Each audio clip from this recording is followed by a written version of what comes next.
Ainara, and I love digging into a good book. So let's read, learn, and grow together, one diverse character at a time. Welcome to Ainara's Bookshelf.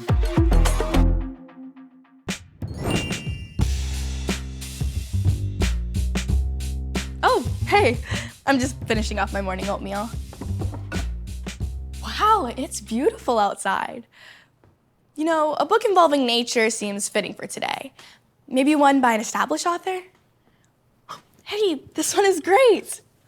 This is Beatrice and Croc Harry by Lawrence Hill. It's a suspenseful fantasy novel that takes place in a magical forest. This story is about a young girl named Beatrice. One day, Beatrice wakes up in a treehouse, which she later finds out is in a place called the Argilia Forest. She has no memory of how she got there, or memories of anything else for that matter. In this forest, all creatures can communicate with each other effortlessly, and Beatrice comes in contact with many different animals. One in particular becomes an unexpected ally, Mr. Croc Harry, a fabulous King Croc. After many mornings palavering, Beatrice and Croc Harry soon become close friends, but they learn unexpected things about themselves, each other, and their past. They must go on a journey to return to Beatrice's home before it's too late. This book is full of mystery and questions, but just know that right beneath all the talking animals, brave girls, and word games, there are lessons about segregation, race, and conflict. This is a story about bravery, boundaries, and knowing who to trust. Usually I prefer it if the story is from the main character's perspective, because it helps me understand and see things from the character's point of view better. But this story is in the third person. However, it's so beautifully told in the third person that I thought I could look at the world from more than one character's eyes. And since there are so many interesting characters, I feel that was so important. Speaking of characters, this was another story with many fantastic characters to love. Her animal buddies are so adorable, and I'm so jealous. Imagine being able to talk to any animal. My favorite animal in the story is a little lemur named Killjoy. I love lemurs, and Killjoy is super sassy and a very busy, productive creature. You'll understand why I love her so much once you read the book. Another thing I love about this book is the vocabulary. Beatrice likes to learn new words and expand her vocabulary a lot. So at the same time, she's expanding our vocabulary as well. We actually learned a few big, interesting words, so I appreciated that part. A short little dictionary is at the back of the book to help you understand all these new words. Overall, this was a fun, interesting read that I'd recommend for ages 9 and up. This is author Lawrence Hill's debut middle grade book. However, he started writing when he was 14. He was already a well-known, accomplished author with numerous awards for his adult books, like The Book of Negroes and The Illegal, before he wrote Beatrice and Croc Harry. He's actually one of my dad's favorite authors, and I think he's definitely one of mine. Do you want to go on a little bike ride?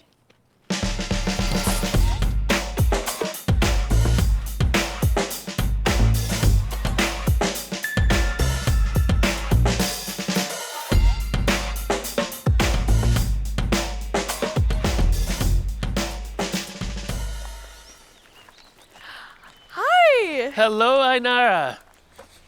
Hi, it's great so to nice meet you. to meet you. Thanks so much for coming out here. I'm so happy. It's really great to meet you.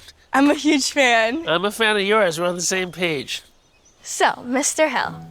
Larry, please. Okay, Larry, here we are in the forest, just the same setting as Beatrice and Croc Harry. The Argilia Forest is where Beatrice is. Do you think if you were alone in a forest like Beatrice, you'd be able to survive? No way. I'd be able to survive in the forest alone. I'd appreciate some food and some books. Thank you very much. So oatmeal and books would probably help me stay alive. Yeah, that's great. And that's just what Beatrice needed. What inspired Beatrice and her whole story?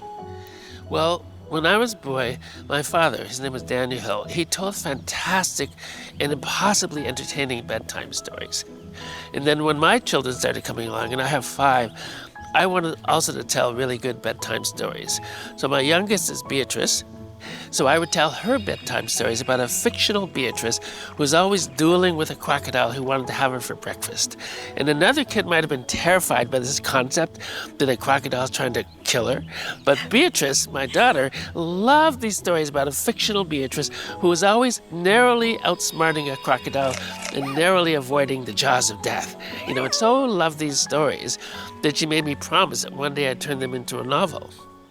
And then, Years later, I looked to these stories about Beatrice dueling with a crocodile to sort of make myself feel better and to write a joyous, riotous, funny, wild fantasy about girl versus crocodile. And I think kids love it more when in bedtime stories they're the main character. Absolutely, especially if the main character is a little bit bigger, a little wilder, a little more adventurous, probably a bit more misbehaving, but quite similar to the real child. It really hooks their interest.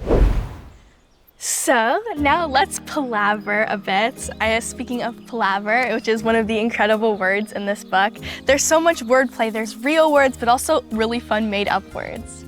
I love language, other languages too, like Spanish and French, but I love to play with made-up words or preposterous words or hyper-inflated words. The more ridiculous, the better. For example, decrocustation. Like if you happen to get swallowed by a crocodile, crocodiles don't chew, so they just swallow whole. So if you get swallowed, you have a little window of time that allows you to get out alive. Flinging yourself out of the belly of a crocodile, kind of like pole vaulting out, is decrocustation. So that's one of the made-up words in the book. And it just adds so much fun to this book as well. But there's also very hard themes as well. There's racism, segregation, and also a loss of identity and trying to figure out who you are. Well, I've always been interested in identity. Growing up in Toronto, with a black father and a white mother in a white suburb of Toronto in the 1960s, I had to really struggle to come to a positive sense of my own identity. And so I thought, for this book, what could be more interesting than to start the novel with Beatrice having had her memory erased? She has no idea who she is. She has no idea even that she's black initially. And why should she be thinking of that when she wakes up in the forest? She's got other things to worry about, like, is that tarantula gonna bite me or is that crocodile gonna eat me?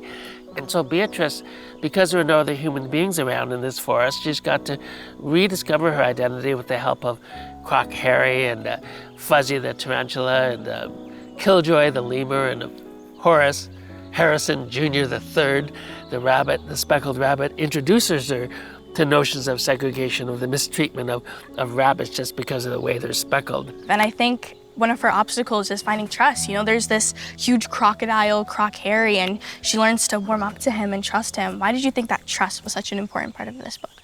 Well, trust and danger, they sort of go hand in hand. Croc Harry has all these huge words, a massive vocabulary, 69 teeth. He's carnivorous, so he'd kind of like to have her for breakfast. And so you wouldn't normally expect young girl, 700-pound crocodile to be friends. So I think it's lovely to explore an unexpected relationship. Another really fun thing that I liked in the book was Beatrice's love of oatmeal. I do love oatmeal, and wherever I travel, I always love to try the local oatmeal. People make it in different ways all over the world. Now, if I'm having oatmeal, I love to have some blueberries in it and some banana and maybe some strawberries, perhaps a little bit of maple syrup. I love oatmeal. I love blueberries and strawberries in mine as well. Definitely a little bit of cinnamon. Another thing is that, like in a novel, you have to give a character things to do. But, Beatrice is a child in the forest, but she's not going to have a job, but she still has to have things to do. So she's, in addition to looking for her home and trying to find her way back home, so one of the things she has to do is to work with her hair and find loving ways to manage her hair. Another thing she has to do is make herself oatmeal every morning and try to stay alive, not get killed by that crocodile while she's cooking oatmeal. So the oatmeal is a way of giving her something to do, to let her character shine and to show her playfulness. And again, she uses that oatmeal at one point to save her own life. Oatmeal can save the life of a child if you're being chased by a crocodile. Yes, it can indeed. Out of all of the topics and themes that we've talked about today, serious and fun, if you could pick one takeaway for all kids to get out of reading Beatrice and Croc Harry, what would it be? I think, Ainara, the one takeaway would be to love yourself in a playful way, to love your language, to love the way you talk, to love the way you look, and just step out there in the world and be adventurous. That is incredible. I loved this book so much. Do you think there's going to be another prequel or a sequel? I would love to write a sequel, Ainara, and I plan to. I have another book to finish, which is for adults, but that's going to take me about 2 years. But after that, I'd like to write a sequel in which I send Beatrice and Croc Harry and Fuzzy and Killjoy and Horace back into Argelia for one more grand adventure. That sounds so incredible. I am looking forward to it. Thank you so much. I cannot believe I got the opportunity to talk to you. That is incredible, so thank you. I've been looking forward to meeting you for months, Ainara, so thank you so much, and we'll meet again soon. Yes, thank you so much. This amazing book from Lawrence Hill is such a fantastic read, and it surprises you with incredibly powerful themes of empathy and forgiveness. For me, it's an instant classic.